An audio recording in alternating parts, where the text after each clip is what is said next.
Doctor Kumar सप्तर्षी गेले. ते ज्या काळात जन्मले, वाढले, जगले तो काळ कसोटीचा होता. ज्यांनी खरोखरच भारत घडवण्यात आपला वाटा उचलला ते म्हणजे डॉक्टर कुमार सप्तर्षी.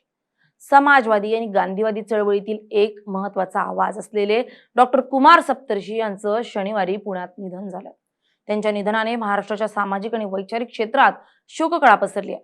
वैद्यकीय पदवी असूनही समाजकारणासाठी दवाखाना बंद करणारे डॉक्टर कुमार सप्तर्षी हे ध्येयवादी आणि वादळी व्यक्तिमत्व. युवक क्रांती दलाच्या माध्यमातून त्यांनी महाराष्ट्रातील तरुणांना सामाजिक बाण आणि समतेची प्रखर दीक्षा दिली. जननायक जयप्रकाश नारायण आणि महात्मा गांधी यांच्या विचारांचा वारसा चालवणारे सप्तर्षी हे अन्यायाविरुद्ध लढणारे लढवय्ये. लोकशाहीच्या रक्षणासाठी त्यांनी 35 वेळा तुरुंगवास सोसला. 1973 मध्ये पुरीच्या शंकराचार्यांच्या प्रतिगामी विधानाचा जाहीर तार्किक चव्हाट्यावर पंचनामा करणारे ते एक धाडसी विचारवंत होते. आमदार म्हणून त्यांनी संसदीय राजकारणात तर ग्रामीण विकास केंद्राद्वारे कृषी क्षेत्रात प्रयोगशीलता दाखवली.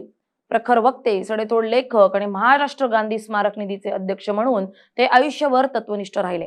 सप्तर्षी हे अहमदनगर जिल्ह्यातील राशीन या दुष्काळी खेडेगावातून 60च्या दशकात पुण्यात आले. तेव्हा ते 21 वर्षांचे होते. नगरच्या वास्तव्यात त्यांना राजकीय पक्ष, पुढाऱ्यांच्या सभा, मोर्चे, आंदोलन यांचा चस्का लागला होता. तो पुण्यात आल्यावरही तसाच राहिला. डॉक्टर कुमार सप्तर्षी यांचा जन्म 21 ऑगस्ट 1941 रोजी झाला होता. त्यांनी पुण्यातील प्रसिद्ध BJ मेडिकल कॉलेजमधून वैद्यकीय शिक्षण पूर्ण केलं होतं.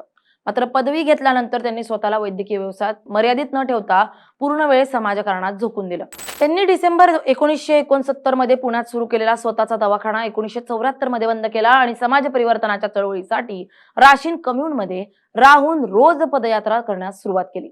तरुण वयातच बिहारमधील गया येथे दुष्काळग्रस्तांसाठी मदत केंद्र चालवताना त्यांना जननायक जयप्रकाश नारायण यांचं नेतृत्व लाभलं, ज्यातून त्यांच्या समाजवादी आणि गांधीवादी विचारांची पायाभरणी झाली. महाराष्ट्रातल्या इतिहासात डॉक्टर सप्तर्षी यांनी स्थापन केलेल्या युवक क्रांती दलाच्या संघटनेला अत्यंत महत्वाचं स्थान आहे. नोव्हेंबर 1967 मध्ये त्यांनी स्थापन केलेल्या या संघटनेनं राज्यातील हजारो तरुणांना सामाजिक भान, लोकशाही मूल्य आणि प्रखर समतावादी विचारांची दीक्षा दिली. दलित, वंचित आणि बहुजन वर्गाच्या हक्कांसाठी तसेच जातीभेदाच्या निर्मूलनासाठी त्यांनी दलित पॅंथर सोबत अनेक संयुक्त आंदोलनं उभारली. सामाजिक अन्यायाविरुद्ध आणि लोकशाहीच्या रक्षणासाठी लढा देताना त्यांनी आणीबाणीच्या काळासह संपूर्ण आयुष्यात तब्बल 35 वेळा तुरुंगवास भोगला, ज्यावरून त्यांच्या संघर्षाची प्रखरता दिसून येते. कुमार सप्तर्षींची ग्रंथसंपदा आपण ग्राफिक्सच्या माध्यमातून पाहूया.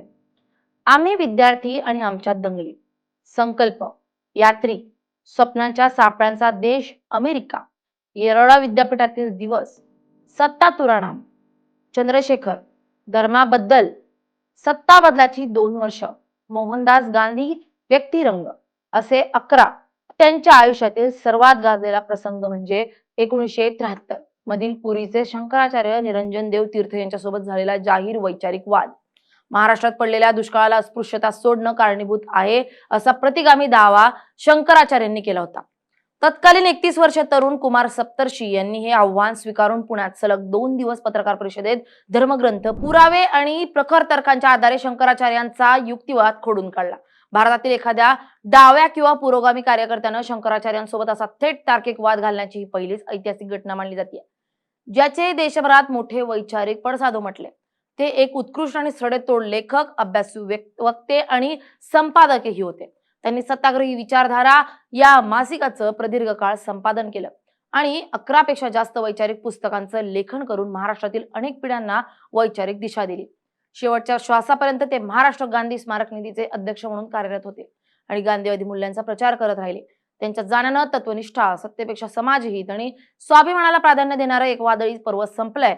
वैद्यकीय पदवी हातात असताना पुण्यात चालणारा स्वतःचा दवाखाना केवळ समाज परिवर्तनासाठी बंद करणं आणि आयुष्यभर गरिबांच्या, वंचितांच्या हक्कांसाठी 35 वेळा तुरुंगवास पत्करणं यावरूनच त्यांच्या स्वाभिमानाची आणि ध्येयवादाची प्रचिती येते. 1978 मध्ये आमदार झाल्यानंतरही ते सत्तेच्या मागे धावले नाहीत. उलट आमदारकी संपताच त्यांनी खेड्याकडे मोर्चा वळवून पडीक जमिनीवर कृषी विकासाचे नवे प्रयोग केले. कोणत्याही राजकीय पदापेक्षा किंवा सत्तेच्या मोहापेक्षा त्यांनी विचारांची गळचेपी न होऊ देण्याला नेहमीच प्राधान्य दिलंय. म्हणूनच त्यांच्या जाण्यानं तत्वनिष्ठ आणि निर्भीडपणे सत्ताधाऱ्यांना प्रश्न विचारणारे महाराष्ट्रातील एक खरोखरच वादळी पर्व संपलंय, यात तीळ मात्र शंका नाही. Bureau report, LS Marathi.